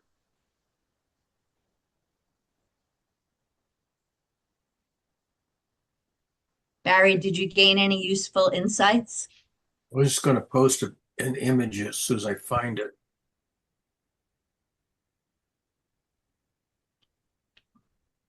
I'm just going to pick it up now. So I think we need to be careful if a culture promotes hatred or practices that that restrict freedoms and cause um, it's, Mm-hmm. I put it in I chat. mean, look, oh, good. Yeah, it's a loop. Yeah. culture, in a sense, characterizes separation. That's why we have the word. And at the root of the word is cult. That's what we have to be sensitive to. the separation, which is cult-like in its behavior, which then tries to quote unquote do good for itself, but therefore either ignores or harms others around them. Can I make a suggestion that we look at the diagram that Barry put in the chat together? If you want, I can share it from the main screen. Yeah, I think that would be good. Let me do that. Share. I appreciate this, but it's distinct from the point that I was making. Is it? You don't think it ties it? You can't find a way to tie it in? Oh, you can certainly find a way to tie it in, So why don't we do but that? it is distinct. Because there's value itself already in characterizing culture, truth, values, and usefulness. Did I share it? I don't see it shared. It popped up for a second. Disappeared again. Popped up for a second, then it went away. Let me try it again. I don't think I shared it right or something. Let me see if I can do that again. Google Chrome, burnt umbrage, share.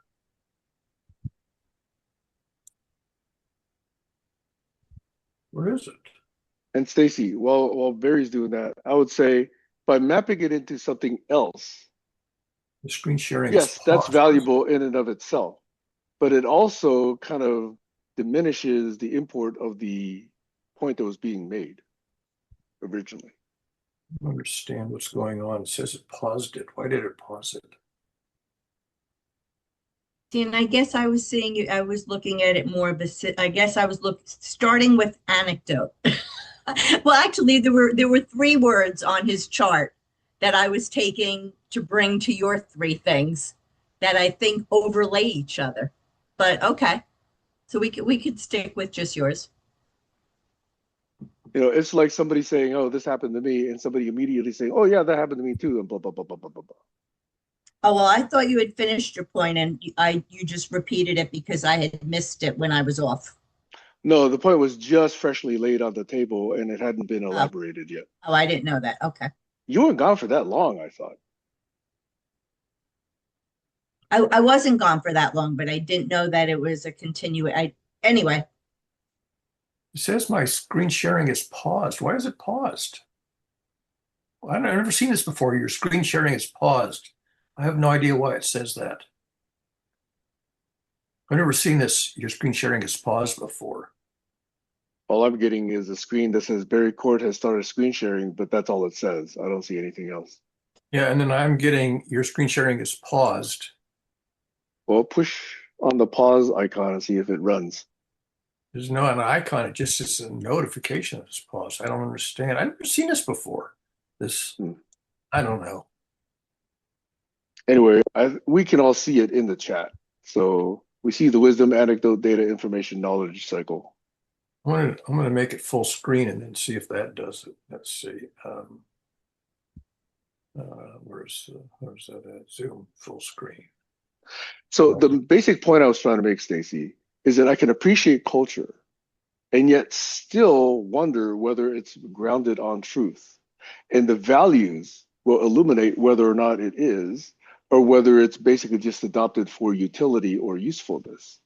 And usefulness is, of course, still useful, but it's not as solid as if it were really founded on truth, grounded on truth. And that's the distinction I was trying to make. Over.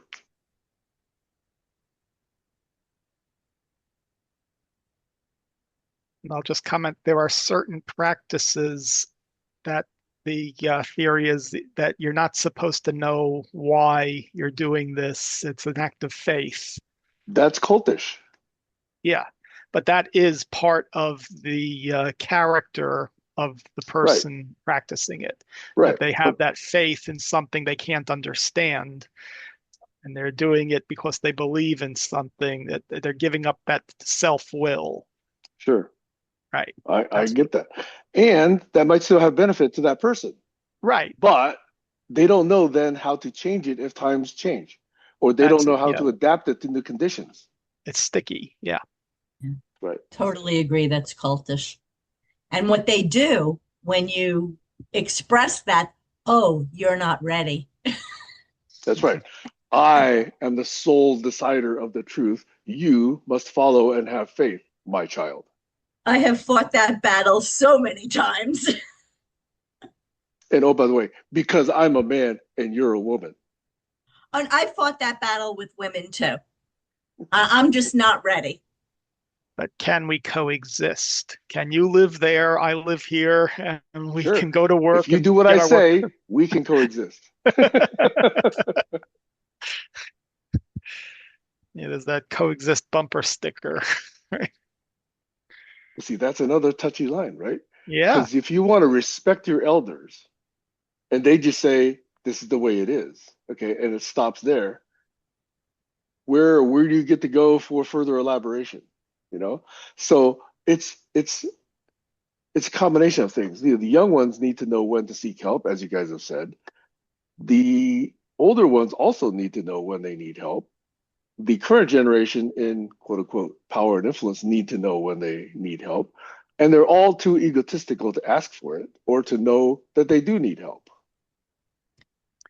I think Except when you have these multi generational cultures and homesteads where somebody can look at that and say, that's stupid. Now, they typically say it in more gentle terms, but essentially that's saying there's a better way to do things. And that's lost when we're so fragmented today. Over. Sorry, Stace. no, that's okay. I think we touched on this at the end of one of our calls where we realized that the thing with protocols is that we really need to agree upon them before we step into them. Meaning that, like, for example, I personally believe that respect has to be earned. So if somebody says to me, you have to respect your elders, I'm sorry, I won't go there. Respect has to be earned. And I'm not going to change on that. So I guess I don't belong. It just has to be upfront. it's a negotiation at the individual level. So you can see patterns among societies, but there are always outliers, individuals who will challenge the system or break away from the system. So, yeah, I mean, it seems like, Sam, you're trying to do like a systems thinking model here of the mess we're all in. Right. And on Stacy's last point, and Stacy's most likely aware, there are cultures which are opposite. In other words, respect is assumed unless it's violated, right? Unless And I'm it's okay shown with to be that. unworthy, right? Yeah. And I would say that, if you characterize that with the posture of, let's say, someone who is truly practicing science, someone would need to be open to what is actually happening here, and then form hypotheses around it, right? So it comes from where you start. Where do you assume you start from, quote unquote, the truth or the most useful practice? And as you say, that's an interesting conversation that we could park for another conversation if you want, is respect. I don't think we're going to solve anything in these short, even a few hours talks. I think we're bringing it to our attention. We understand it. It's a question of we each have our own personal ways of navigating the world, and where will we take some of this with us as we go? I mean, I'm learning from all of you little things that I don't know what it will impact me, but it definitely will in some way. Well, then let me just say that this whole idea of respect for elders, this filial piety idea, is pervasive in Eastern cultures. Mhm. And if Eastern cultures heard Stacy say what they said, what she just said, that would sound very foreign in Taiwan, in China, in Japan, especially, because that is part of the glue that holds cultures together in those cultures. Yep. But I would say what would be considered disrespectful? There are many things. There are a lot of older people who are very disrespectful too. Yes, but I'm just saying, as a culture, it's much more um, pervasive. This respect for elders, this filial piety idea, than it Yeah. is I've seen in the West. My in general rule of thumb is I meet what I greet. So the way somebody comes towards me is usually the way I respond towards them, like a dog. I try to behave like a dog. That's what I've learned to do. I try not to get as close to people's butts, though. You don't lick their butts or their No, You private you parts. sniff out the truth, right? yeah, but I do try to sense their energy. Yeah, we could learn a lot from dogs. Yes, we can. I've got three surrounding me right now.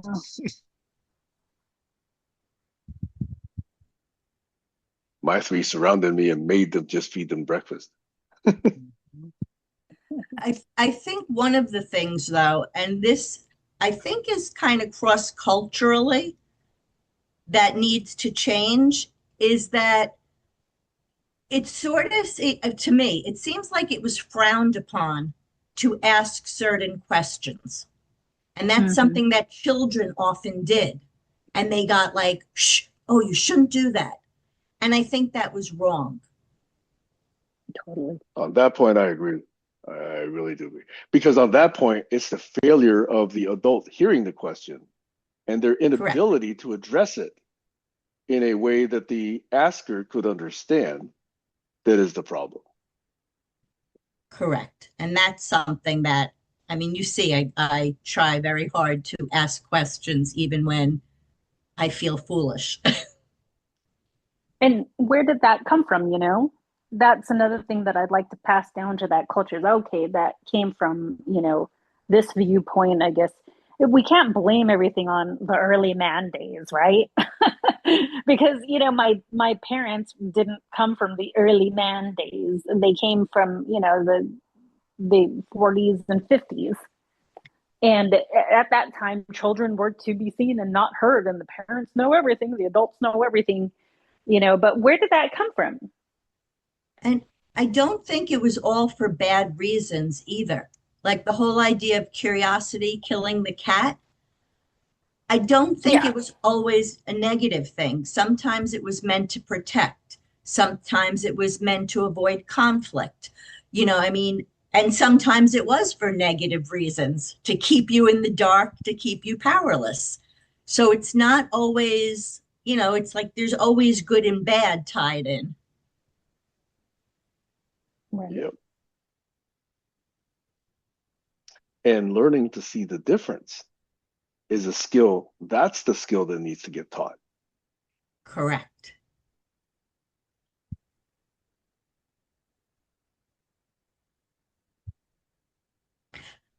That kind of ties into I'm going to make an abstract statement, but this ties into what I was trying to say yesterday about left and right and depending on where you're standing, because everything has its complete opposite. And if we just learn to stand in the center and realize that there's a complete other side and look at things to that way, in that way, things will go more smoothly if we just catch ourselves and say, well, wait a minute, what am I not recognizing? And we do our own part in that and work together. I think it will be a good first step at turning things down a notch. Hmm. It was funny. I remember you saying that yesterday about left and right and why there's only, my question is like, why was there only two parties?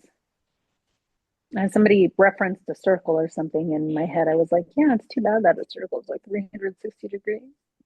Anyways, Yeah.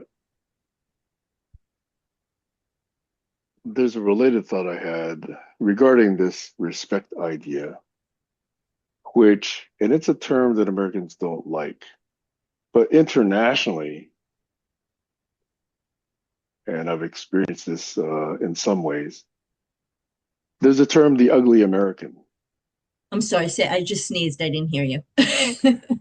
There's a term that internationally is known as the ugly American. Mm, It's people who seem to come and demand that things be done the way they understand them to work. mm. Entitled. Yeah, or just, hey, things work this way in the US, how come it doesn't work this way here? Right? And I don't hear that term applied to other countries. Is there? Is there the ugly German?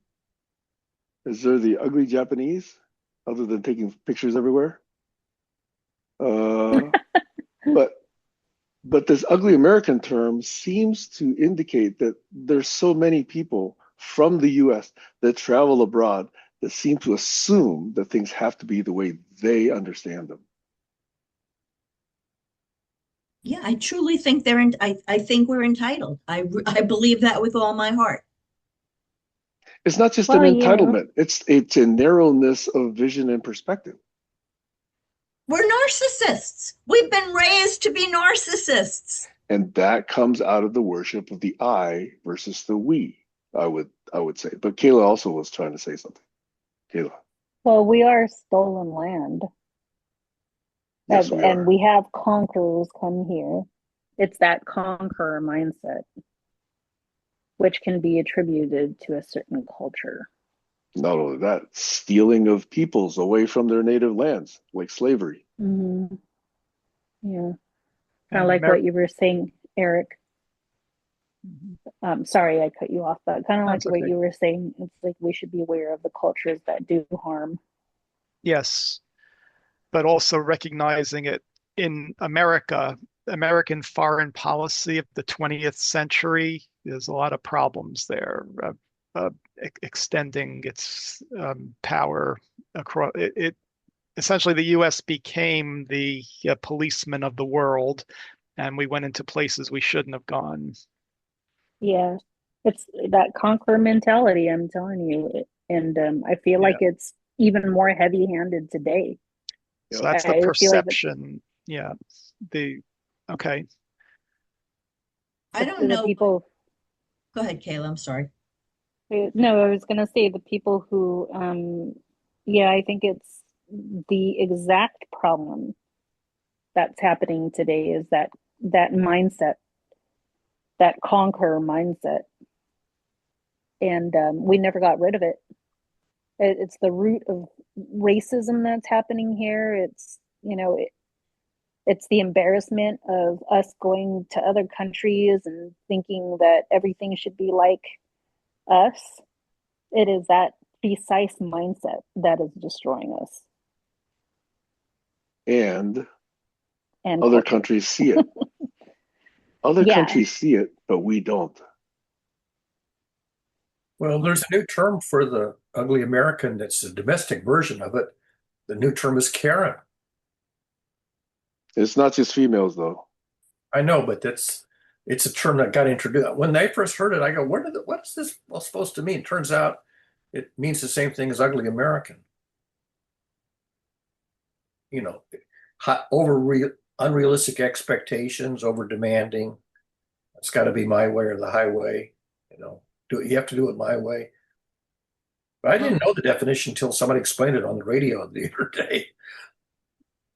if I could just shift the conversation just slightly, I don't know what TV is like in other parts of the world, but I am painfully aware of how TV has infiltrated the minds of Americans over the past 50 years in ways that I don't think most people realize.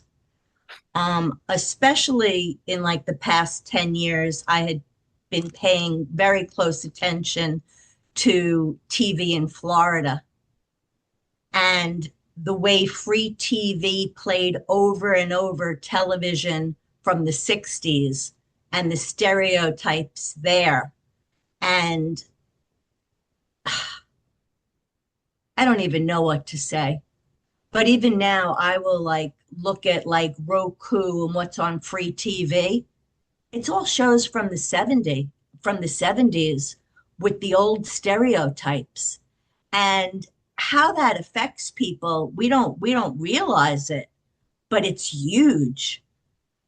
And I just have to say that. And I don't know if it has that same effect in other countries. I don't think it does, but I don't know.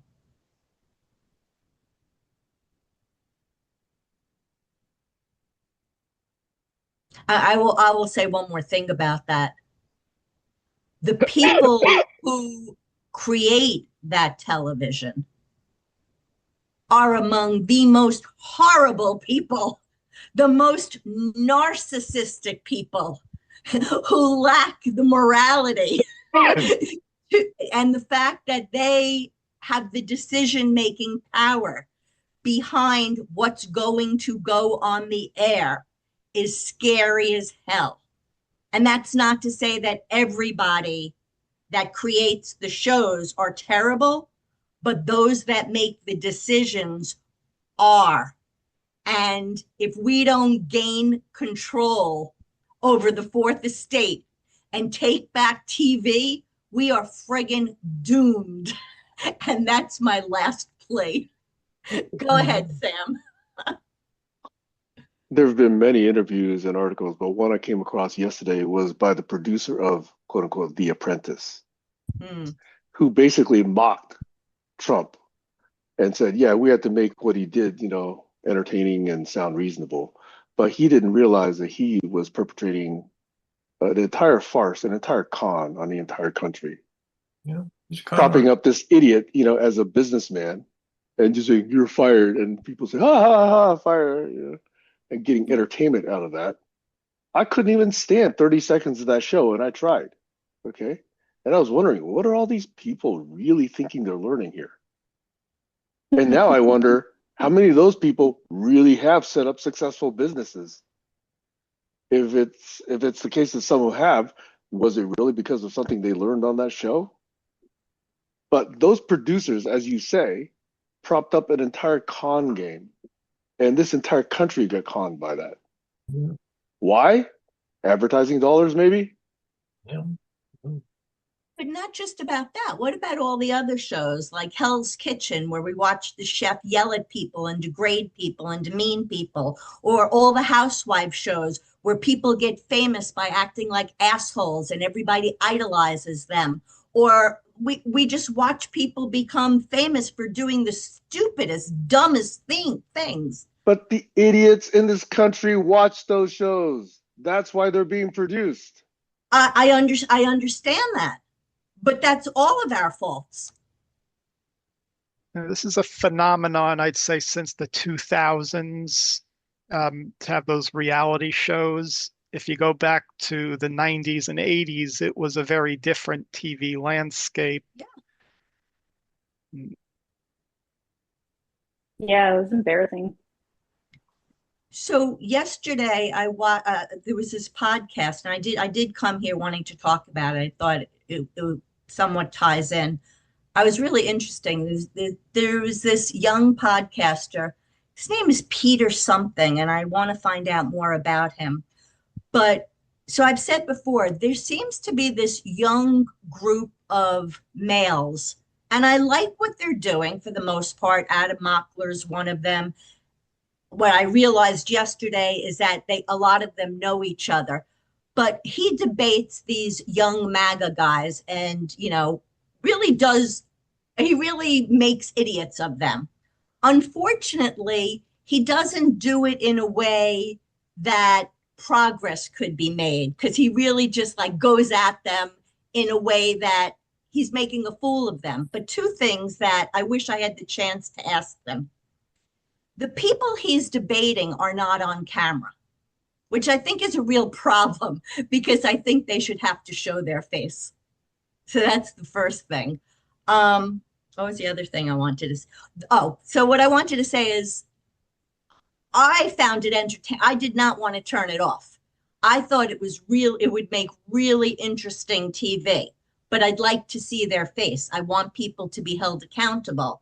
The other thing is I wanted to reach out to him and say, hey, I'd really like to join your show. I want to join in the conversation.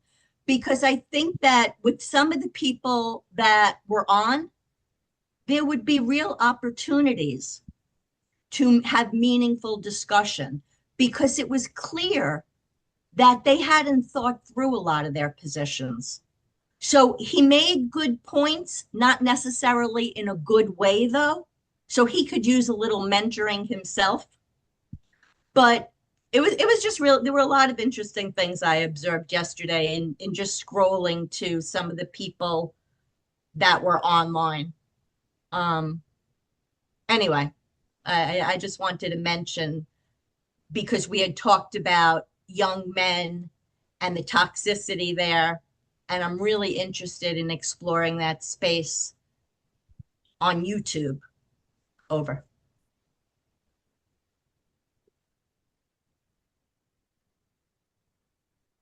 I think the long form podcast format is probably one of the few places where you can have the deep discussions if it's done right. The TV is a lot of sound bites. TV, it's this attention economy that we're stuck in. And yeah, so it's up to people as individuals to seek out the sources they need. And that's my fear of AI distorting the messages, that it's too easy to get a quick answer when there's a lot more depth. And I think, yeah, these podcast formats give you the depth if you want it, but you need that attention span. It would be much better if, like the way we're coming together right now, Yep. if somebody else would be able to like join in, come into the chat and earn their way in to be able to ask a question. You know, if it could be more like interactive. Do you know what I mean? Can I address that point? Yes. Because I could turn on YouTube sharing in real time. Really? There's a way in Zoom for our sessions to just say connect to YouTube, and then on any account, but in this case it would be my account. It would say, "Hey, Sam Han is going live," and if we publicize that, then anybody on YouTube could actually join in. That'd be So pretty there is a way to neat. do that. But then you'd have to moderate. You'd have a separate chat for YouTube that you'd have to moderate, or we wouldn't see their questions. Yeah, there would be a unless we're on separate it. chat on YouTube. Yes, it would not be this Zoom chat that you're all looking at right now. Right. There'd be a separate chat. Yeah, I get that. But the yeah, video so would still be the same. fine. So people can, just sit back and watch us. But So I wonder they if could, that's what some of those kids are doing, and I'm just not aware of it. Because I would join them. Yeah, in fact, this is the way I participate with a lot of people out there. The long form blog format that you talked about, or Eric, you talked about. A lot of, if you go into YouTube right now, Yeah. there's a whole category called live. You can Yeah. actually, see who's actually broadcasting in real time. And you click on it and you're getting them live. And you know it's live because you can't speed them up. And I don't think you could even go backwards. It just has to be, whatever they're broadcasting at that time. You know, I usually watch on my TV, so I don't have that ability. So I guess I have to try watching from my computer, and then I can see all those Or things. your phone. Yeah, your phone works that way too. Ugh, I hate watching on my phone. It's so Me small. too. I hate A lot of watching people on my do. phone. Well, phone's that's good good for to know. audio. Thank you. I'm gonna try that because honestly, I was I just gotta tell you one funny part. There was this MAGA guy, and he's like an influencer, and he put out this challenge, and he was like, I would go against any liberal podcaster any day. I would spar with them. And it turns out that these liberal podcasters were like, he didn't realize what he was up against. And after a few days, he was like coming on. Oh, bye bye, Kayla. Bye. Yep. He was coming on crying to his people basically, and because these really buff liberal podcasters were saying, hey dude, anytime, because he wanted to fight with them, and like they're laughing at him, and he's like, I'm getting doxxed, I'm getting this, I'm getting that. And to the liberal people's credit, they said, hey, doxing is wrong, but what a baby this guy is. And I was just laughing. It was very humorous, and it made me think of Barry and how, he talks about, like how mockery works. And this was a perfect example of, it wasn't mean mockery. It was the right amount of making somebody feel foolish that should have been made to feel foolish, because instead of having an intelligent argument, he's challenging somebody to a fight, which is An ridiculous. actual physical fight? Yes. Yes. And then when he realized that people were sending in these things and like they were buff, he was like, well, you're not in my weight class. Like all of a sudden a challenge, there's like a weight class.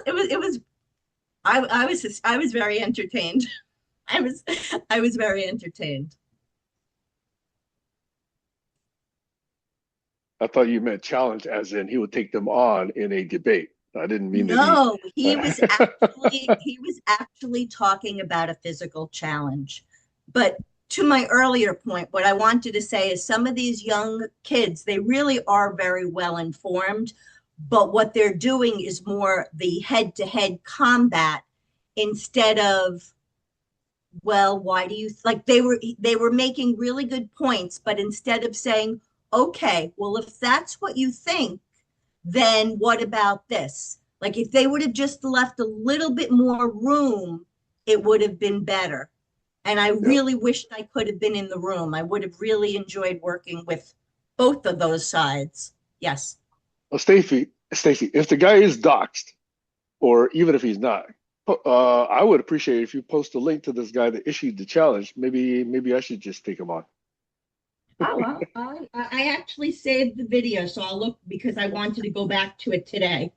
I was too tired to look, but well, actually not today because I'm going somewhere after this. But I will Mhm. send you the whole video so you could see both people that I'm talking about. Sure. And what state is I he in? Where does he want to hold this event? I don't think the point is to take him up on the offer, but I think I would like you to get a glimpse of the whole community because I think it's a really good place to start for good reasons, not for bad reasons, because I think that there are a lot of young male people that voted for Trump that really didn't understand. I mean, because I hear them talking and they honestly did not know about the charges against women and they think it's horrible. Like they're decent young men, is what I'm trying to say. There are a lot of decent young men that were for Trump. I I'm just telling you, can I'm I say? telling you, when I listen to them speak, what I feel is that they got swept into a lot of stuff that they really didn't know, and they didn't believe a lot of the stuff they were hearing. And when they hear it, they're sort of like, it takes them a while. And I believe that there is room to change minds. That's Okay, just my personal opinion. so I agree with you, but let me add two words. Yeah. They're ignorant and they're Yes. privileged. Yes. They're also young and they can change and they can grow. Yeah. Ignorant and open is different than ignorant and closed. Exactly. Exactly. But in a sense, they've been demonstrating closedness because they've said, doesn't matter to me, doesn't affect me. And that is privilege.